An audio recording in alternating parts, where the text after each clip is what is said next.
नमस्कार मंडळी, ऐका हो ऐका मराठी पॉडकास्टमध्ये मी शार्दूल तुमचं पुन्हा एकदा सहर्ष स्वागत करतो।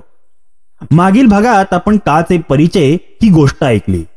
आज आपण काने कशा प्रकारे मोगलीची सोडवणूक केली याची गोष्ट ऐकणार आहोत। द जंगल बुक प्रकरण 3 भाग 2। काने केली मोगलीची सोडवणूक। माकडे ही मोगलीला आपल्या अड्ड्यावर म्हणजेच जंगलाजवळील अवशेषित मंदिरात घेऊन आले। त्यांना माहित होते की मोगलीला त्यांची भाषा समजते। माकडांच्या प्रमुखाने त्याला त्याच्यासारखे माणूस बनवायला सांगितले। मोगली म्हणाला, मला ते नाही जमणार। तुम्ही जे आहात ते आहात। तुम्हाला प्रकृतीचे नियम कोणी शिकवले नाही का? यावर माकडांचा प्रमुख ओरडून म्हणाला, तुला बनवावंच लागेल। आम्हाला तुझ्यासारखे बनवण्या वाचून तुला दुसरा कुठला मार्ग नाही। आम्हाला मुकाट्याने तुझ्यासारखे बनव, अन्यथा याचे परिणाम तुला भोगावे लागतील। मोगली म्हणाला, बलू आणि बगीरा खरं बोलत होते। तुम्ही लोक खरंच मूर्ख आहात। हे ऐकून माकडे व त्यांचा प्रमुख निर्लज्जपणे हसले आणि म्हणाले, हो, तू एकदम बरोबर बोललास। आम्हीही मूर्ख आहोत आणि आता तुझे प्राण धोक्यात आहेत। सैनिको, या उद्धट मुलाला नागांच्या खड्ड्यात फेकून द्या, जेणेकरून याला शिस्त येतील। सैनिक माकडे हे मोगलीला नागांच्या खड्ड्यात टाकण्यासाठी त्याला खड्ड्यासमोर घेऊन आले व त्याला त्याच्यात टाकण्याचे प्रयत्न करू लागले। इतक्यात बगीरा तिथे आला व त्याने एक प्रचंड डरकाळी फोडली। त्याची डरकाळी ऐकून माकडे घाबरली व ते गोंधळलेही। गोंधळलेली माकडांच्या हातातून मोगली निसटला व नागांच्या खड्ड्यात जाऊन पडला। मोगली खड्ड्यात पडलाच नाग खवळले व फणा काढून ते फुतकारले। नाग हे जंगलातील अतिशय विषारी साप असतात हे मोगलीला माहित होते।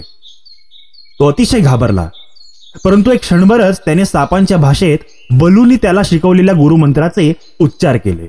हे ऐकून नाग शांत झाले व मोगलीला त्या खड्ड्यातून सुखरूप बाहेर येता आले। इतक्यात बगीराने झेप घेतली व आपल्या पंजाच्या फटक्याने दिसेल त्याला मारत सुटला। बगीराचे हे रौद्र रूप पाहून माकडे इकडे तिकडे सैरावैरात धावत होती।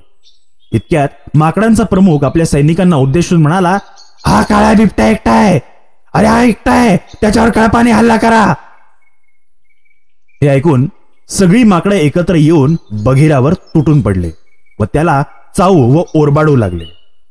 काही माकडांनी त्याच्यावर दगडधोंडे व फळे फेकून त्याला मारण्याचे प्रयत्न केले। बगीरा शौर्याने लढला, परंतु इतक्या साऱ्या माकडांसमोर त्याचे पराक्रम फिके पडू लागले। इतक्यात बलू तिकडे आला व त्याने माकडांना उचलून फेकणे सुरू केले, परंतु लवकरच माकडांनी त्याच्यावर झेप घेतली व बलूला मारायला सुरुवात केली। बलू आणि बगीरा युद्धात संघर्ष करीत असताना माकडांच्या प्रमुखाचे लक्ष मोगलीवर पडले। माकडांच्या प्रमुखाने त्याच्या सैनिकांना मोगलीला पकडण्याचे आदेश दिले। खवळलेले माकड जेव्हा मोगलीला पकडण्याचे प्रयत्न करू लागले, इतक्यात एका सापाचे फुतकार माकडांनी ऐकले। माकडांनी मागे वळून पाहिले व ते अत्यंत भयभीत होऊन थरथर कापू लागले। त्यांनी बघितले की त्यांचा परमशत्रू का हा त्यांच्या समक्ष उभा आहे। काने आपल्या भेदक नजरेने माकडांच्या डोळ्यात डोळे घालून बघितले व क्षणार्धात सगळी माकडे संमोहित झाले। बलू, बगीरा व मोगलीने काचे आभार मानले व संमोहित झालेल्या त्या उपद्व्यापी माकडांना त्यांच्या नशिबावर सोडून ते तिथून निघून गेले। मोगली कधीच माकडांचे निवासस्थान असलेले ते अवशेषित मंदिराला व तिथे मिळालेल्या धड्यांना विसरणार नाही। बलू नेहमी मोगलीला सांगायचा की अनुभव हा सर्वात चांगला शिक्षक असतो आणि आता मोगलीला हे पक्के पटले होते की बलू बरोबर होता।